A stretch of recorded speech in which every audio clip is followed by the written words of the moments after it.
Imagine the world as a massive arena where everyone is constantly racing to reach the top. In this competition, it's often not the kind-hearted, empathetic, or helpful individuals who stand out. Instead, those who are dominant, confident, and unafraid to challenge the current are the ones who frequently emerge victorious. Does being kind make you look weak? It's a painful question, but a relevant one. In the harsh and competitive reality of the world, kindness without assertiveness is often misinterpreted as weakness. This isn't just opinion, it's a conclusion supported by numerous psychological studies. In a well-known study by Paulus and Williams, 2002, a concept called the dark triad was introduced. 3 personality traits often found in highly successful individuals: narcissism, subclinical psychopathy, and Machiavellianism. While these traits may sound sinister, when managed wisely, they can be strategically advantageous. Let's break them down one by one. 1. Narcissism. Narcissism isn't just about excessive self-love. In the right measure, it's the ability to believe in yourself when the world is full of doubt. The legendary boxer Muhammad Ali once said, "I am the greatest. I said that even before I knew I was." This line captures the power of self-belief, a form of positive narcissism that fuels performance. People with high self-confidence tend to be charismatic, capable of leading, and bold in decision-making under pressure. They're not afraid to be different, to speak up, or to stand out. These are the qualities needed in business, politics, and leadership. Think of them as lighthouses in a dark ocean, standing alone but shining bright enough to guide others. In the workplace, such individuals often inspire and drive change because they deeply trust in their abilities. 2. Subclinical psychopathy. Psychopathy here doesn't mean a violent criminal as often depicted in movies.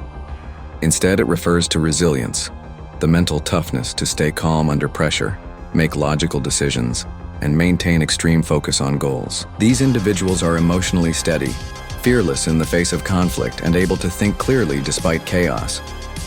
In the investment world, for example, this becomes a valuable asset. A successful trader must think rationally without emotional interference. Picture someone steering a ship during a storm.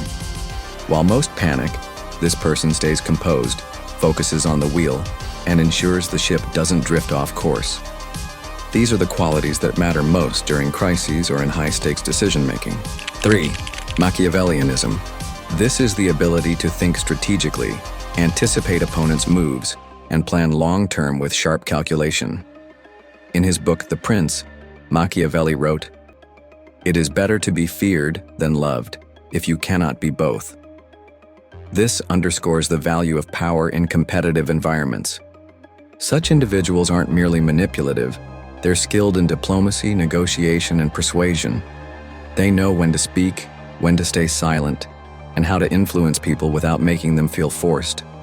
These are vital skills in business and politics. Think of them as chess players who don't just plan the next move, but 5 steps ahead.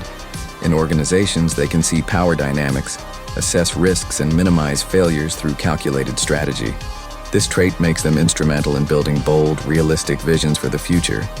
So does this mean good people can't succeed?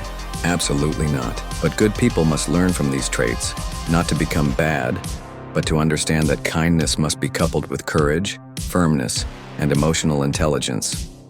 Being overly nice can make you vulnerable to exploitation by more aggressive individuals. A real-world example: many hardworking employees are never promoted because they're too reluctant to showcase their achievements. They don't advocate for themselves, don't ask for promotions, and are too focused on doing the work without grasping the power dynamics. Compare them to those who speak confidently in meetings or show ambition. They're more likely to be noticed and promoted, not necessarily because they're better, but because they appear more capable. Inspirational case: Abraham Lincoln, one of America's greatest presidents, was known for his kindness and fairness. But he was also brave enough to make tough decisions, like leading the Civil War and abolishing slavery. Lincoln proves that kindness and strength can coexist. He wasn't weak. He was a strong man with a kind heart. Similarly, many leaders criticized for being tough or controlling, whether for political power or business dominance, have driven extraordinary progress. Figures like Xi Jinping, Kim Jong-un, Elon Musk, Steve Jobs may be polarizing, but they exemplify bold and transformative leadership. They're not universally beloved, but they've left undeniable marks on history. What can we learn from all this? Be kind, but don't be naive.